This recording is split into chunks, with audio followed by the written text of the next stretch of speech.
Bien-aimés dans le Christ, c'est encore moi, la sœur Corinne.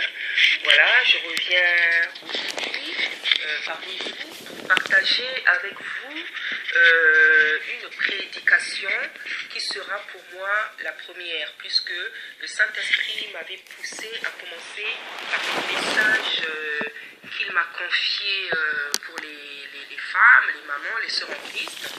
Et en fait, aujourd'hui, je viens parmi vous pour commencer à prêcher le premier message qu'il m'a, en tout cas, l'un des messages qu'il m'a donné. Donc aujourd'hui, bien-aimés dans le Christ, et en fait, ce message, ce n'est pas seulement pour les mamans, mais c'est pour tout le corps du Christ. Voilà. Donc aujourd'hui, on va parler du ministère de la femme. Voilà pourquoi ce premier message, parmi tant d'autres que le Saint-Esprit m'a confié, j'ai choisi celui-là aujourd'hui parce que, étant moi-même une femme, donc comme premier message, rien ne m'a semblé plus naturel que de commencer par le ministère de la femme. Puisque vous-même, vous savez les discussions que ce sujet suscite.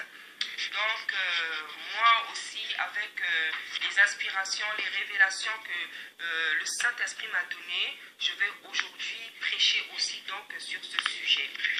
Voilà, donc la première question qu'on va se poser, voilà, donc est-ce que une femme peut prêcher? Naturellement, je répondrai oui. Effectivement, la femme peut prêcher parce que il y a des femmes qui ont reçu et qui reçoivent, qui continuent à recevoir des appels de la part du Seigneur. Voilà. Donc, nous allons aller dans 1 Corinthiens 17 pour voir déjà de quoi on peut parler. Voilà, donc il y a des femmes qui ont reçu, qui reçoivent des appels en tant qu'évangéliste, en tant que pasteur, en tant que prophète et bien d'autres encore. Voilà, donc ce que je veux dire, la première chose que je veux dire, c'est que quand Dieu appelle une personne, il ne consulte pas sa famille. Quand Dieu appelle un homme, il ne consulte pas sa femme, il ne consulte pas ses parents, il ne consulte pas ses enfants, il ne consulte personne pour appeler quelqu'un. De même, quand il appelle une femme, il ne consulte pas son mari, il ne consulte pas ses parents, ni ses enfants, ni je ne sais pas qui, il appelle. Parce que la Bible nous dit qu'il n'a pas de conseiller. La Bible nous dit que lorsqu'il avait créé les cieux et la terre, il n'y avait pas de conseiller à ses côtés. Donc notre Dieu, il est souverain dans l'appel qu'il fait aux uns et aux autres. Ça, c'est la première chose que je veux dire. Voilà, donc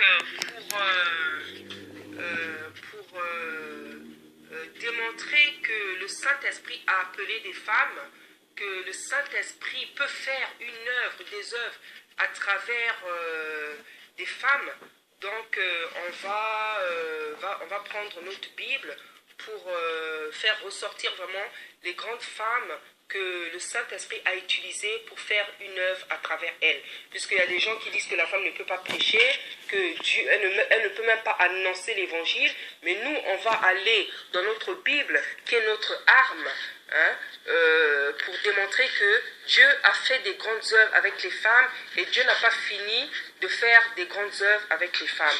Donc nous allons aller dans le livre de Juges, pour parler du juge et de la prophétesse Déborah. Voilà, donc nous voici donc dans Juges 4 et c'est dans ce chapitre qu'on parle de l'appel de Déborah, ce que Dieu a fait avec cette femme. Donc la lecture sera un peu longue, mais nous allons tout lire pour que le peuple de Dieu soit édifié. Donc je vais lire la parole au nom puissant de Jésus-Christ. Les enfants d'Israël firent encore ce qui déplaît à l'Éternel, après qu'Éhud fut mort. Et l'Éternel l'Éternel les vendit entre les mains de Jabin, roi de Canaan, qui régna à Hathor. Le chef de son armée était Sisera. Il y habitait à Haroshet-Goïm. Les enfants d'Israël crièrent à l'Éternel, car Jabin avait 900 chars de fer, et il les opprima avec une violence, les enfants d'Israël depuis 20 ans. Dans ce temps-là, Déborah, prophétesse, femme de Lapidote, était juge en Israël. Elle siégeait sous le palmier de Déborah, entre Rama et Bethel, dans la montagne d'Éphraïm. Et les enfants d'Israël montèrent vers elle pour être jugés. Elle envoya appeler Barak, fils d'Abinoam, le Kédesh Nephtali, et elle lui dit, n'est-ce pas l'ordre qu'a donné l'Éternel, le Dieu d'Israël? Va, dirige-toi sur le mont Tabor et prends avec toi 10 000 hommes, des enfants de Nephtali et des enfants de Zabulon. J'attirerai vers toi au torrent de Kizon Sisera, chef de l'armée de Jabin, avec ses chars et ses troupes, et je livrerai entre tes mains. Barak lui dit, si tu viens avec moi, j'irai, mais si tu ne viens pas avec moi, je n'irai pas. Elle répondit, j'irai bien avec toi, mais tu n'auras point de gloire sur la voie où tu marches, car l'Éternel livrera Sisera entre les mains d'une femme. Et Déborah se leva, elle se rendit avec Barak à Kédesh. Barak convoqua Zabulon et Nephtali à Kédesh. 10 000 hommes marchèrent à sa suite et Déborah partit avec lui. Bon, pour le moment, on va s'arrêter là. Comme ça, on va revenir au début du chapitre, un peu plus haut, pour expliquer en fait progressivement ce que l'Éternel avait fait avec cette femme. Voilà. Donc, on nous dit, dans ce temps-là, Déborah, prophétesse, femme de Lapidote, était juge en Israël.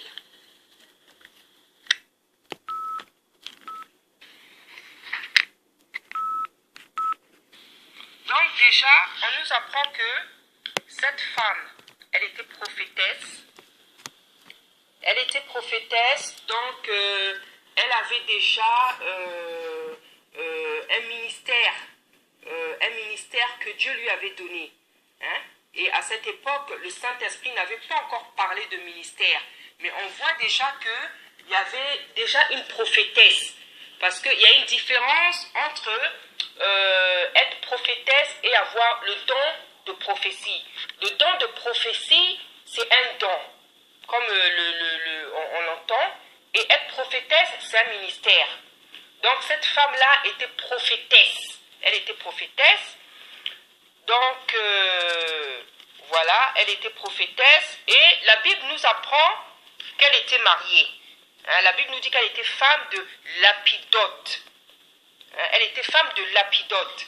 Donc, et on descend encore, on nous dit, femme de Lapidote était juge en Israël, elle siégeait sous le palmier de Déborah, entre Rama et Bethel, dans la montagne d'Éphraïm, et les enfants d'Israël montaient vers elle pour être jugés. Voilà. Donc, qu'est-ce que nous apprend la Bible? La Bible nous apprend que cette femme, elle était juge, elle était prophétesse, elle siégeait sous un palmier entre Rama et l'autre ville qu'on nous a, entre Rama et Bethel. Et la Bible nous dit que les enfants d'Israël allaient vers elle pour être jugés. Donc déjà, dans cette portion d'écriture, il y a beaucoup de choses dont on peut parler. Donc on voit ici une femme qui est prophétesse, alors qu'à l'époque, être prophétesse, c'est un ministère. À l'époque, on ne connaissait pas encore les ministères, mais on voit déjà une femme qui était prophétesse. Non seulement elle était prophétesse, et en plus elle était juge. Et non seulement elle était juge, et en plus elle était mariée. Donc moi, ce que je voudrais dire, c'est que cette femme qui était mariée, et bon, à l'époque, on sait combien la femme n'avait pas, enfin, l'importance de la femme n'était pas aussi ressortie que à notre époque. Voilà, donc la femme, c'était quelqu'un qui était quand même un peu banalisé, puisque quand on citait les enfants de Jacob, on ne citait que les 12 garçons, les 12 hommes, on ne citait même pas la fille qu'il avait eu. Parce que à l'époque, la femme était quand même banalisée. Mais ici, voilà, donc cette femme, voilà. Donc, cette femme était juge, elle était prophétesse, elle était mariée. La question, ce que je disais, c'est que la question que j'aimerais poser, pourquoi Dieu n'avait pas choisi son mari pour faire son œuvre? Pourquoi Dieu n'avait pas permis que son mari soit prophète, puisque elle était prophétesse? Pourquoi Dieu n'avait pas permis que son mari soit juge, puisqu'elle était juge? Pourquoi Dieu avait préféré faire cette œuvre à travers une femme, alors que la Bible nous apprend que cette femme était mariée? Donc déjà ici, nous voyons la souveraineté de Dieu.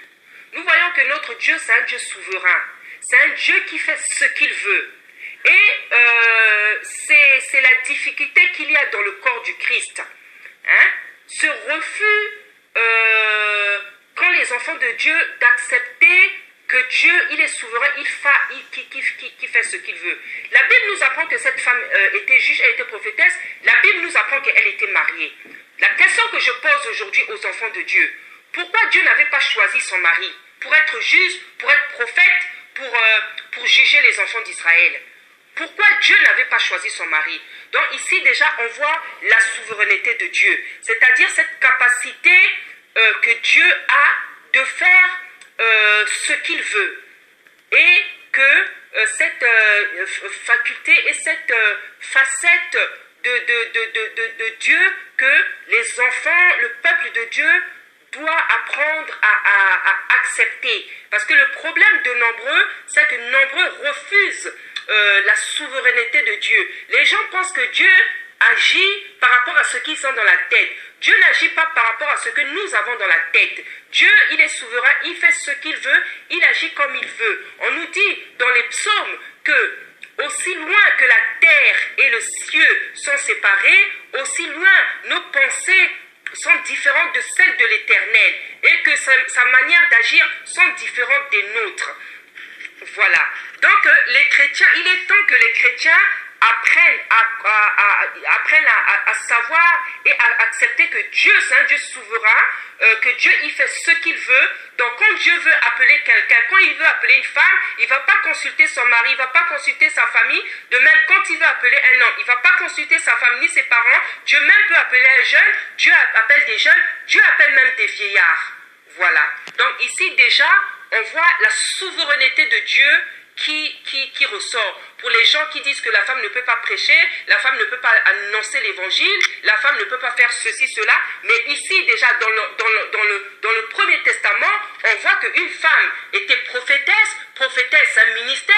On nous dit en plus qu'elle était juge. Donc, elle faisait même plus que prêcher, plus que, en tant que juge, c'est elle qui recevait donc les ordres. C'est elle qui recevait les ordres de l'Éternel des armées pour aller combattre contre Sisera. Voilà, donc c'est elle qui recevait les ordres de l'Éternel, et elle est donnée au chef de l'armée d'Israël. Donc on voit ici qu'une femme, c'est une femme qui recevait les ordres. Alors dites-moi bien aimé, cette femme-là ne faisait-elle pas plus que la prédication? Ne faisait-elle pas plus que prêcher? Elle était carrément juge. Qu'est-ce que c'est un juge? Un juge, c'est celui qui fait des arrêts, c'est celui qui décide, c'est celui qui statue. Donc un juge, c'est quelqu'un qui fait beaucoup de choses. Donc cette femme-là faisait même plus que prêcher. Elle était juge. Et quand on est juge, on a une autorité, puisque dans la Bible, on nous dit que toute autorité vient de Dieu, et la Bible nous dit que l'autorité qu'on est juge sur la terre, elle vient de Dieu. Donc cette femme qui était juge, elle avait donc cette autorité qui venait de Dieu. Voilà, donc cette femme avait une autorité qu'elle exerçait sur le peuple d'Israël. Donc même pendant la guerre, elle exerçait cette autorité, étant donné que c'est elle qui recevait les ordres de l'Éternel pour le donner au commandement de chef de l'armée d'Israël. Alors quand on dit qu'une femme ne peut pas prêcher, une femme ne peut pas annoncer l'évangile, une femme ne peut pas prendre autorité, on voit bien déjà qu'avec cette portion d'écriture, c'est c'est une erreur de penser ainsi et de dire ainsi. Parce que cette femme-là, elle faisait plus que prêcher. Cette femme faisait plus que prêcher. Voilà. Ça, c'est donc le premier point qu'on a voulu souligner. Voilà, donc on va continuer dans notre écriture, dans la parole du Seigneur, pour voir comment cette histoire avait évolué. Donc on est toujours dans Juge 4, on va maintenant venir au verset 17. Je lis la parole au nom puissant de Jésus-Christ. Sisera se réfugia à pied dans la tente de Jaël, femme de Héber, le Kénien. Car il y avait paix entre Jabin, roi de Hatzor, et la maison de Héber, le Kénien. Jaël sortit au-devant de Sisera et lui dit, « Entre, mon Seigneur, entre chez moi, ne crains point. » Il entra chez elle dans la tente, et elle le cacha sous une couverture. Il lui dit, « Donne-moi, je te prie, un peu d'eau à boire, car j'ai soif. » Elle ouvrit l'outre du lait, lui donna à boire et le couvrit.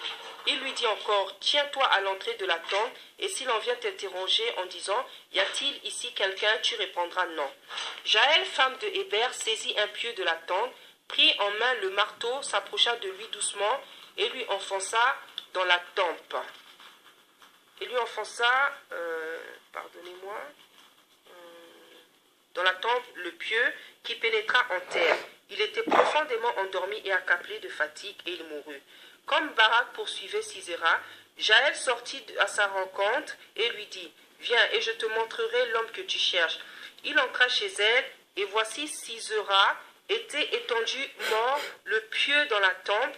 En ce jour, Dieu humilia Jabin, roi de Canaan, devant les enfants d'Israël, et la main des enfants d'Israël s'appesantit de plus en plus sur Jabin, roi de Canaan, jusqu'à ce qu'il ait exterminé Jabin, roi de Canaan. Amen.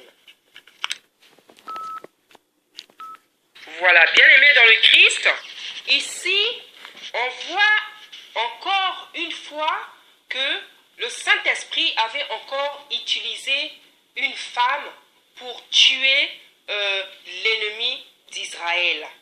Voilà.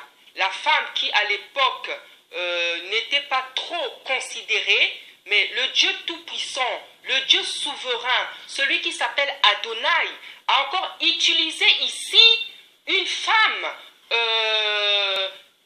qu'il a dotée de son onction, de sa force, afin de tuer le roi Jabin, roi de Canaan. Bien-aimé, ce n'était quand même pas rien,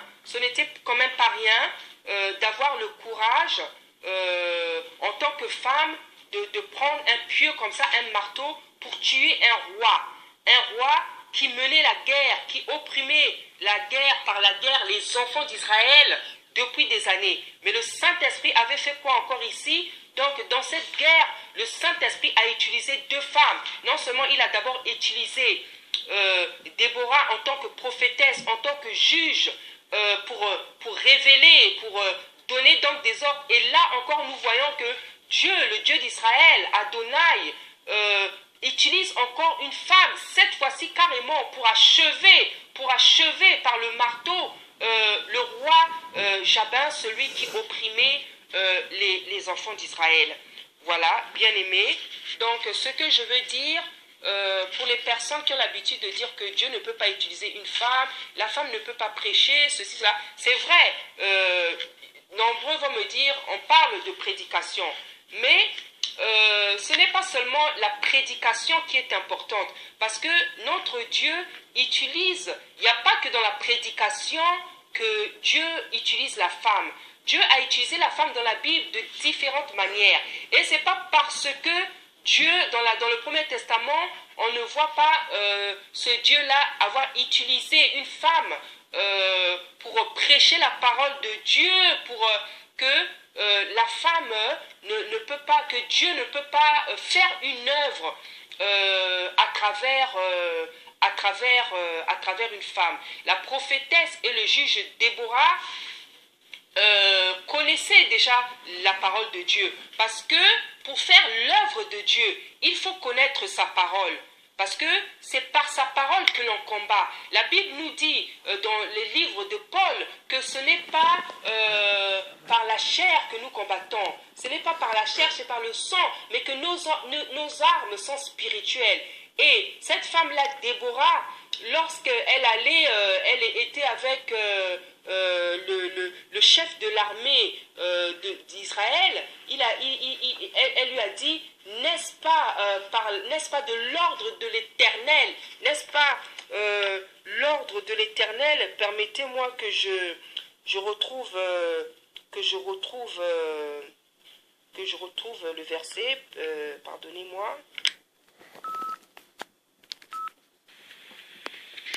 Voilà, donc elle lui a dit, n'est-ce pas l'ordre qu'a donné l'Éternel, le Dieu d'Israël?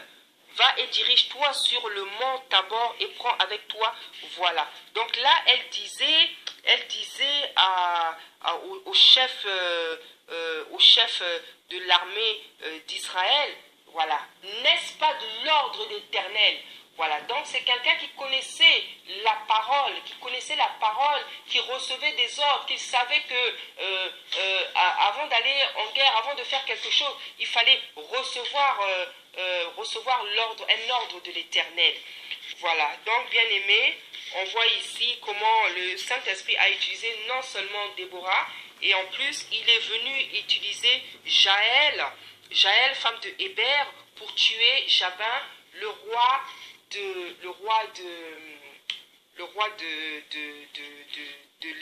des ennemis, le roi de Canaan.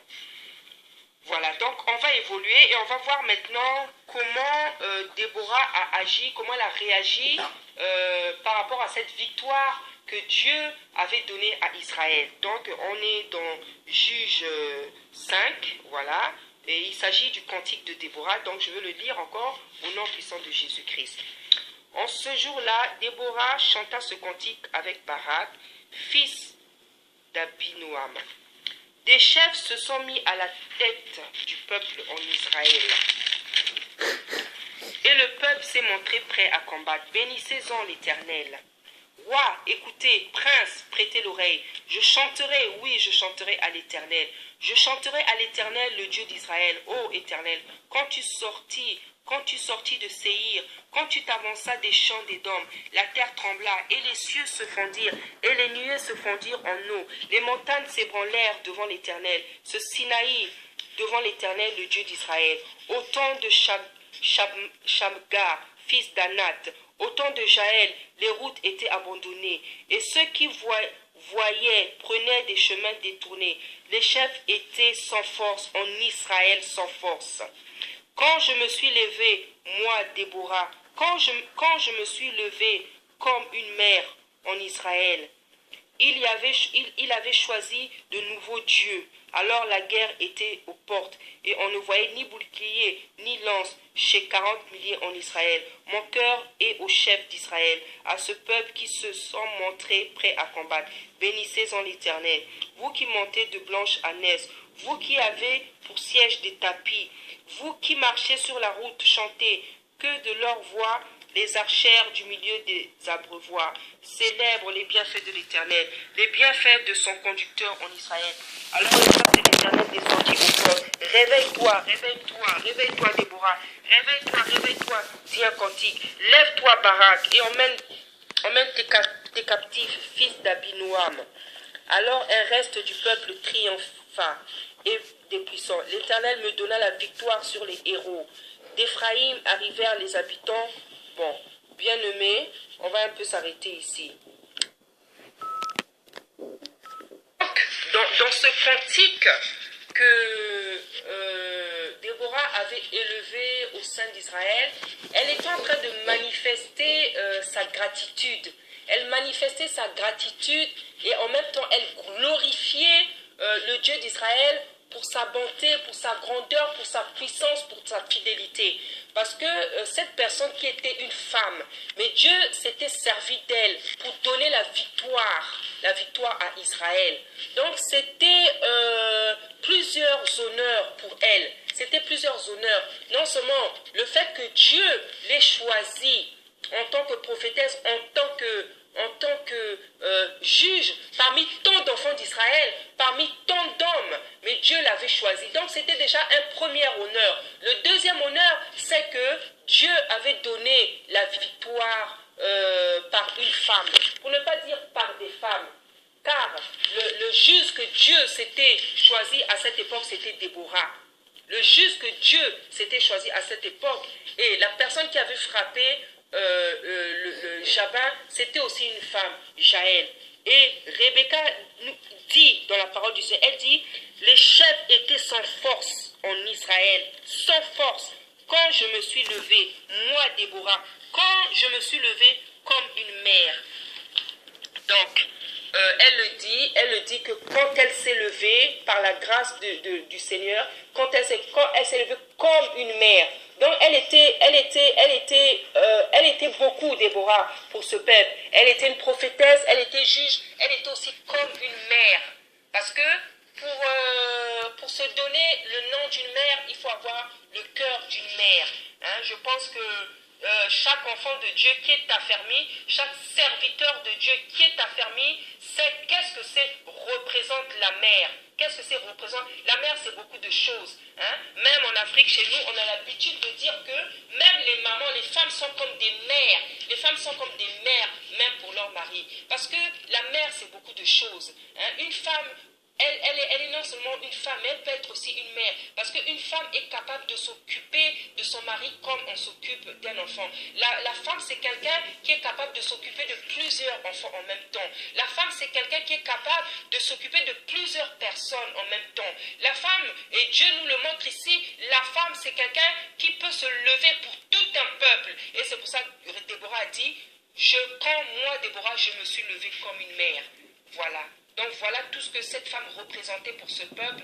Et je voudrais donc dire ici, aux enfants de Dieu qui pensent que la femme ne peut pas prêcher, aux serviteurs de Dieu qui pensent qu'une femme ne peut pas prêcher, moi je voulais, par ce premier chapitre, vous démontrer que Dieu peut faire une œuvre à travers une femme. Hein, à travers une femme, et il n'y a pas de hasard. Pourquoi Dieu avait choisi une femme? Pourquoi Dieu avait choisi une femme? La Bible dit que Dieu ne fait rien au hasard. Ce n'est pas les hommes qui manquaient en Israël. Ce n'est pas les hommes qui manquaient en Israël. Mais pourquoi Dieu s'était choisi une femme? De même, à l'époque de Samuel, pourquoi Dieu s'était choisi ce petit enfant alors que Élie était encore vivant? Pourquoi Dieu ne s'est pas choisi un homme, un jeune ou même quelqu'un de plus adulte? Pourquoi Dieu s'était choisi un enfant? Dieu, il sait pourquoi parfois il fait telle ou telle chose. Parfois aussi, c'est quand les hommes faillissent, c'est quand les hommes ne sont pas sérieux, c'est quand les hommes ne font pas bien leur travail que Dieu préfère aller travailler avec une femme ou même avec un enfant. Voilà.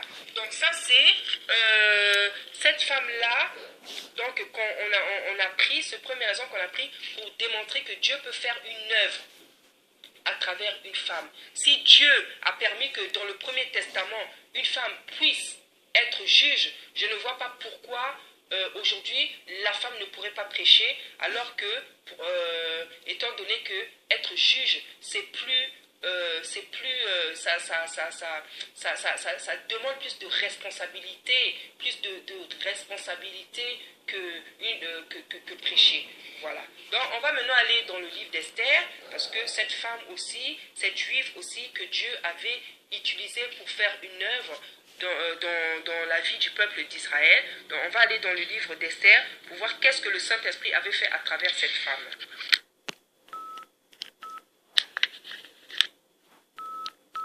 Voilà cette époque, c'était donc le roi d'Assuérus qui avait une femme qui s'appelait Vashti, et c'est un roi donc qui avait fait un festin, et il avait donc ordonné à ses serviteurs d'aller chercher sa femme Vashti pour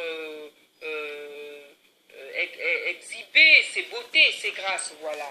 Donc la femme avait refusé et ça l'avait mis en colère. Il avait décidé qu'elle serait punie, qu'elle ne serait plus sa femme, et donc il s'était mis à rechercher une nouvelle femme. Donc on avait assemblé toutes les femmes de Babylone à cette époque, hein, les juives et tout, et donc Esther en faisait donc partie. Voilà, et par la grâce de Dieu, c'est elle qui avait été choisie. Et le serviteur Aman, le serviteur donc de ce roi, qui jalousait le peuple juif, parce que c'est une juive qui avait été choisie, a commencé à monter un complot contre le peuple d'Israël. Et ce complot est donc venu aux oreilles de la reine Esther, qui était désemparée, le peuple également, l'oncle d'Esther, Mardoché, qui justement était venu répéter tout ça. Et donc c'est par rapport à ce désespoir que la reine avait pris la décision donc de faire jeûner et le peuple et son oncle et elle-même, tout le peuple d'Israël, pour que le peuple ne soit pas éliminé par le complot d'Aman. Donc ici on voit encore dans ce chapitre que Esther, par rapport à la position de reine qu'elle avait, a été dans la possibilité de donner un ordre, des ordres à toute une population qui était son peuple. Donc bien aimé, ce que je voudrais dire encore ici, dans ce peuple-là, n'y avait-il pas des hommes? Il y avait des hommes, il y avait des femmes, il y avait des enfants, il y avait des jeunes, il y avait des vieillards. Dans ce peuple, n'y avait-il pas des hommes? Bon, est-ce que quand Esther avait donné cet ordre, est-ce qu'il n'y avait pas des hommes? Et est-ce que ce n'était pas une position d'autorité? Puisque les gens pensent que toute autorité, c'est Jézabel, c'est Dieu. Non, la Bible nous dit que Dieu nous a donné l'autorité de marcher sur les scorpions et les serpents et sur toute la puissance des nuits et que rien ne pourra nous nuire. Bien aimé, il faut savoir qu'un chrétien, c'est quelqu'un qui a de l'autorité. Le chrétien, c'est quelqu'un qui parle avec autorité. Le chrétien, c'est quelqu'un qui fait les choses avec autorité. Donc, quand on voit une femme de Dieu prêcher avec autorité, si tu as l'Esprit de Dieu, si tu connais la Bible, ça ne va pas te surprendre. Parce que la Bible nous dit que il nous a donné l'autorité de marcher sur les scorpions et les serpents. Et donc, un chrétien, c'est quelqu'un qui a l'autorité. Et donc, naturellement, que ce soit un homme ou une femme qui va prêcher, elle va aussi prêcher avec autorité. Donc, que ceux qui ont l'habitude de dire que la femme ne peut pas prêcher, quand ils voient une femme prêcher avec l'autorité, qu'ils ne soient pas surpris. C'est biblique, c'est Dieu qui a donné cette autorité. Donc, la question que je posais ici, c'était, parmi ce peuple-là, n'y avait-il pas des hommes? N'y avait-il pas des vieillards? N'y avait-il pas des jeunes hommes? Parce que ce que Esther avait fait, c'était un ordre qu'elle avait donné. Or, pour donner un ordre, il faut avoir une autorité sur les gens à qui vous donnez de l'ordre, cet ordre. Donc, est-ce qu'il n'y avait-il pas des hommes? Il y avait des hommes. Mais pourquoi Esther avait fait ça? Eh bien, Esther avait fait ça par rapport à sa position. Parce que Dieu avait fait d'elle une reine. Et sa position de reine lui donnait des atouts, lui donnait des avantages. Dans l'autorité, parce que quand on est reine, on a l'autorité. On a l'autorité, c'est d'abord effectivement le roi qui a l'autorité sur le peuple. Mais la reine aussi a une certaine autorité. Elle a une certaine autorité par rapport à son alliance avec son mari. Donc voilà, ici encore une fois, on voit bien que Dieu a fait une œuvre à travers une femme, et une œuvre qui n'est pas la moindre. C'est une femme qui donnait carrément des ordres, qui avait donné un ordre de jeûner et de ne pas manger à tout un peuple. Et dans ce peuple se trouvaient des vieillards, se trouvaient des hommes. Voilà. Donc ici encore, on voit que Dieu avait fait une œuvre à travers une femme. Et pour terminer, on va prendre un dernier exemple. On va prendre l'exemple de la femme samaritaine. La femme samaritaine, c'est celle que Jésus avait rencontrée à côté de ce puits qui était en train de puiser. Et Jésus lui disait que si tu buvais la vraie eau de source, tu n'aurais plus jamais soif. Ils ont discuté, elle a posé toutes les questions qu'elle pouvait poser au Seigneur, et elle s'est rendue compte que c'était le Messie. Mais déjà, donc on voit que le Seigneur a parlé à une Samaritaine. Or, on sait que les Samaritains et les Juifs ne s'entendaient pas. Donc, pourquoi Dieu avait même choisi de s'adresser? Mais parce que quand Jésus-Christ est venu sur la terre, c'était pour réconcilier les hommes. Hein? En fait, c'était Dieu montré par là qu'il réconciliait toutes les nations, qu'il réconciliait les hommes avec Dieu, il réconciliait aussi les nations, les peuples, les tribus entre elles. Hein? Donc, c'est pour ça qu'il s'est adressé à la femme samaritaine. Voilà, donc il a dit, va annoncer ce que tu as entendu. Mais ce que cette femme avait entendu, c'était quoi? N'était-ce pas la bonne nouvelle? Qu'est-ce que la bonne nouvelle? La bonne nouvelle, c'est l'évangile. Qu'est-ce que ça veut dire évangile? L'évangile, c'est en latin ou en grec, je crois que ça veut dire bonne nouvelle. Donc cette femme-là, n'évangélisait-elle pas? Ce qu'elle faisait, n'était-ce pas de l'évangélisation? N'était-ce pas de la... Je peux dire que c'était même la première femme évangéliste. C'était la première femme. Donc, quand les gens disent qu'une femme ne peut pas évangéliser, une femme ne peut pas prêcher, une femme ne peut pas parler de la parole, mais c'est une erreur, et c'est une erreur grave et complètement stupide, puisque la Bible nous démontre ici que la première femme évangéliste, c'était la première femme évangéliste, c'était la femme samaritaine. Parce que ce que cette femme a fait, c'était de l'évangélisation.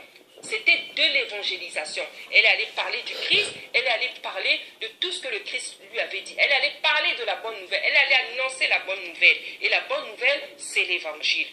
Voilà. Donc, il y a encore plusieurs exemples de femmes avec qui le Saint-Esprit a parlé. Hein, a parlé. Par exemple, Rebecca qui était enceinte de Esau et de Jacob, qui commença à se plaindre par rapport aux douleurs que lui faisaient subir les enfants. Le Saint-Esprit est venu lui parler en lui disant que dans ton ventre il y a 2 nations. Il a commencé à se réveiller. Pourquoi n'est-il pas allé parler à Isaac? Pourquoi n'est-il pas allé parler à Isaac? Il y a encore Anne, hein? Il y a encore Anne, ou même la mère de Samson, quand elle était enceinte, hein? Donc un ange est venu lui dire que tu seras enceinte et que l'enfant que tu vas mettre au monde sera un Naziréen, et donc on lui a recommandé de ne boire ni liqueur ni alcool. Pourquoi cet ange n'était-il pas allé parler à son mari? Donc il y a plein d'exemples comme ça, où même Dieu a préféré parler à des femmes qui étaient mariées, hein, et aller se révéler à ces femmes pour annoncer l'avenir. Il en a fait de même avec Marie. Marie, c'est à Marie que l'ange Gabriel s'est révélé, s'est présenté pour dire qu'est-ce que Dieu allait faire avec elle. Voilà, donc on voit ici toutes les femmes dont Dieu s'est servi. On voit aussi ici toutes les femmes aussi à qui Dieu s'est révélé. Donc, pour ceux qui disent que Dieu ne peut pas agir à travers une femme, qui pensent que Dieu ne peut pas faire un travail avec une femme, Dieu ne peut pas se servir d'une femme, ils sont vraiment dans une erreur, dans une grande erreur, dans une erreur vraiment désolante. Parce que penser que Dieu ne peut pas faire quelque chose avec une femme, penser que Dieu ne peut pas agir à travers une femme, penser que Dieu ne peut pas parler à une femme, c'est n'avoir pas compris beaucoup de choses dans la vie.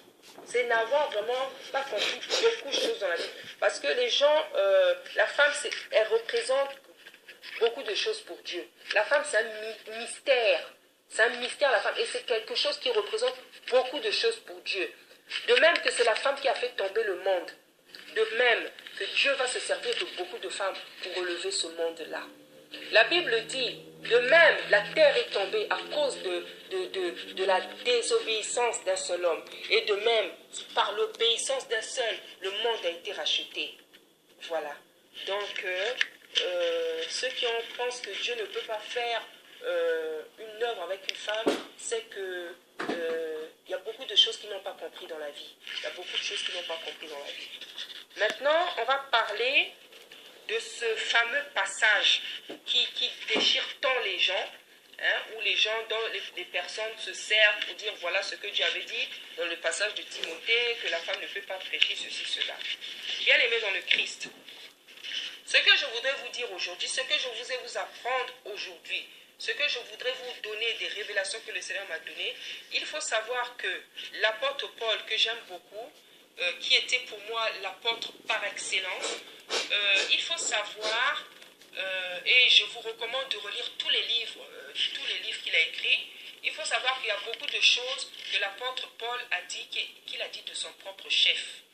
Il a dit des choses de la part du Seigneur, mais il a dit aussi des choses de son propre chef. Donc on va aller dans notre Bible, on va aller dans la parole du Seigneur pour démontrer encore une fois ce que nous disons. Voilà, comme je disais, il y a des choses que l'apôtre Paul a dit de son propre chef. Donc on va aller dans cette portion d'écriture pour démontrer ce qu'on dit. Donc on est dans 1 Corinthiens 7 et je veux vous demander d'aller à partir du verset 10. Donc voilà ce que dit l'apôtre. Je vais lire donc la parole au nom puissant de Jésus-Christ. À ceux qui sont mariés, j'ordonne, non pas moi, mais le Seigneur, que la femme ne se sépare point de son mari. Si elle est séparée, qu'elle demeure sans se marier, ou qu'elle se réconcilie avec son mari, et que le mari ne répudie point sa femme. Aux autres, ce n'est pas le Seigneur, c'est moi qui dis. Si un frère a une femme non croyante, et qu'elle est... Bon, on va déjà s'arrêter un peu là. Donc, à partir du verset 10, on voit, il précise, il dit à ceux qui sont mariés, donc ça concernait les questions que les Corinthiens lui posaient par rapport au mariage, au célibat, au veuvage, voilà. Donc, concernant les mariés, il dit que à ceux qui sont mariés, j'ordonne non pas moi, mais le Seigneur. Donc ici, il nous précise que c'est un ordre du Seigneur. Donc le Seigneur interdit aux gens de se séparer. Donc dans ce verset-là, on voit qu'il précise que c'est le Seigneur lui-même qui lui a donné l'ordre, que c'est un ordre que Dieu donne de ne pas se séparer. Et donc on descend à partir du 12, il dit, aux autres, ce n'est pas le Seigneur, mais c'est moi qui dis. Si un frère a une femme non croyante et qu'elle consente à habiter avec lui, qu'il ne la répudie point. Et si une femme a un mari non croyant et qu'il consente à habiter avec elle, qu'elle ne le répudie point son mari. Car le mari non croyant est sanctifié par la femme non croyante est sanctifiée par le mari. Autrement, vos enfants seraient impurs, tandis que maintenant ils sont saints. Si le croyant ne se sépare, qu'il se sépare. Le frère ou la sœur ne sont pas liés dans ces cas-là. Dieu nous appelait à vivre en paix, car sais-tu femme, si tu sauveras ton mari, ou sais-tu mari, si tu sauveras ta femme. Donc, vous voyez bien, bien aimé dans le Christ, que ici, il dit aux autres, ce n'est pas le Seigneur, mais c'est moi. Donc ici, on voit bien que c'est lui-même qui donne ce conseil, c'est lui qui donne cet avis, comme il a fait dans plusieurs versets. Donc, on va continuer. Donc, on est toujours dans 1 Corinthiens 7. On va maintenant aller au verset 25. Voilà, il dit... ça c'est le conseil maintenant qu'il donnait aux célibataires. Il dit, pour ce qui est des vierges, je n'ai point d'ordre du Seigneur, mais je donne un avis comme ayant reçu du Seigneur miséricorde pour être fidèle. Voici donc ce que j'estime bon. À cause des temps difficiles qui s'approchent, il est bon à un homme d'être ainsi. Es-tu lié à une femme? Ne cherche pas à rompre ce lien. N'es-tu pas lié à une femme? Ne cherche pas une femme. Si tu t'es marié, tu n'as point péché. Et si la Vierge n'est pas mariée, elle n'a point péché. Mais ces personnes auront des tribulations dans la chair et je voudrais vous les épargner. Donc ici, encore, il dit qu'il n'a pas reçu d'ordre. Il n'a pas reçu d'ordre du Seigneur, mais c'est un avis qu'il donne. Hein? C'est un avis qu'il donne par rapport à ce que lui il pensait. Parce qu'il dit que les temps sont durs, donc ça ne serait pas évident. Donc il donne ce conseil parce qu'il voulait éviter beaucoup de problèmes à nombreux. Et en fait, on sait que l'apôtre Paul avait fait le choix de rester célibataire pour mieux servir le Seigneur. Hein? Il avait fait le choix de rester célibataire pour mieux servir le Seigneur. Ça, c'était son choix. Parce que quand on va descendre un peu plus loin, il va préciser que chacun a reçu de Dieu sa part. Donc il reconnaissait qu'il y a des gens qui sont capables de rester comme ça. Il reconnaissait aussi qu'il y a des gens qui sont capables vaut mieux qu'ils se marient parce que c'est pas tout le monde qui a reçu cette part de l'Éternel. Donc en fait, il y a beaucoup de conseils qu'il donnait par rapport à sa décision, par rapport à sa position. Parce que lui, il avait vu que c'était mieux, c'était plus efficace de servir le Seigneur en restant dans le célibat. Bon, il a peut-être pas tort. Ça, c'était son choix. Mais on va descendre, on va lire la portion.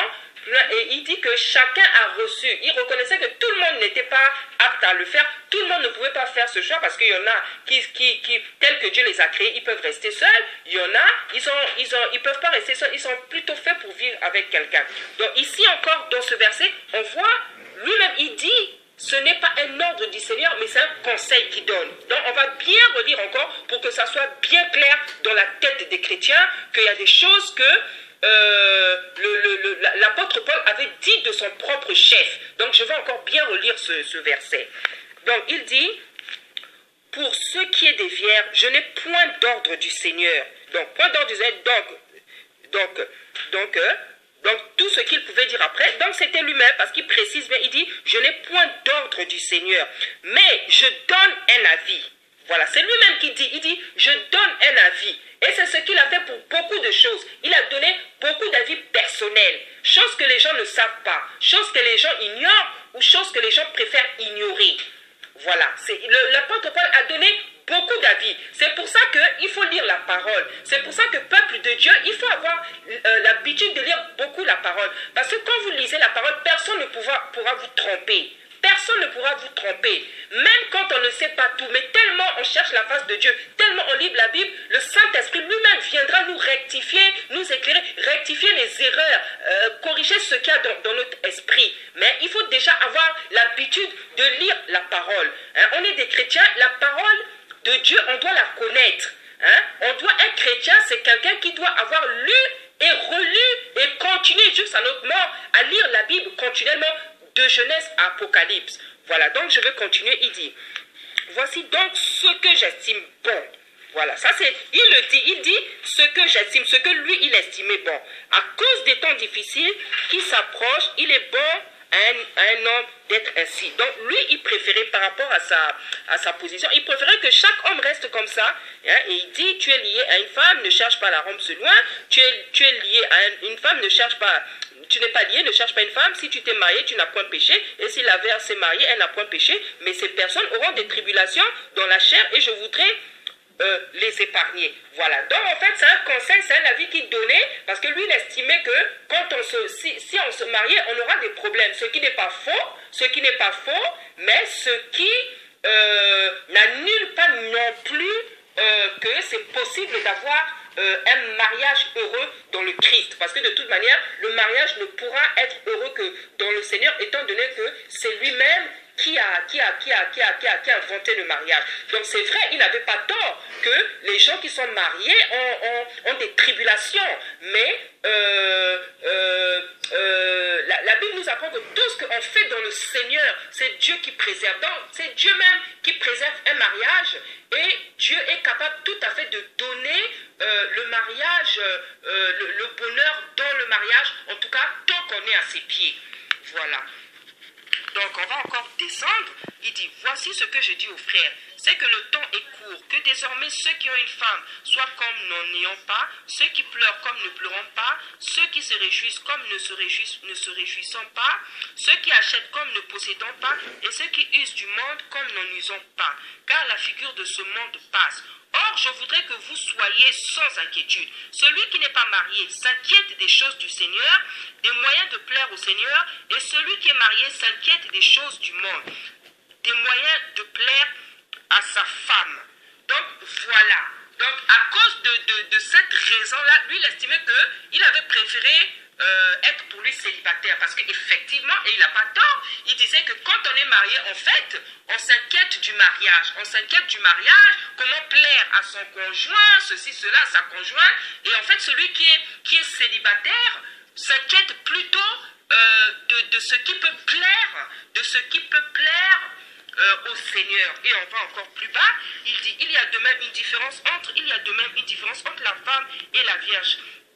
Celle qui n'est pas mariée s'inquiète des choses du Seigneur, voilà, afin d'être sainte de corps et d'esprit. Et celle qui est mariée s'inquiète des choses du monde, des moyens de plaire à son mari. Et c'est tout à fait vrai. C'est vrai que c'est plus facile quand on est seul de servir le Seigneur. Parce que quand on est marié, on sert non seulement le Seigneur, mais on sert aussi son mari. Donc c'est vrai que la tâche n'est pas aisée. Mais avec Dieu, tout est possible. Voilà, donc ça c'était un avis que je ne contredis pas, que je ne contredis pas, auquel je ne m'oppose pas, c'était son choix. Je voulais tout simplement faire sortir ici que c'était son choix et qu'il y a beaucoup de choses qu'il avait dit de son propre chef dans tout ce que je viens de dire là. Voilà. Donc, on continue encore pour montrer vraiment comment il insistait même pour démontrer que son choix était meilleur. Donc, tout ça, c'était des avis personnels. C'était vraiment ce qu'il pensait au plus profond de lui. C'était pas mauvais, mais c'était des choses vraiment qu'il pensait au plus profond de lui. Donc, je vais descendre encore ici. Vous allez voir même à quel point l'apôtre Paul insiste pour montrer que son choix était le meilleur.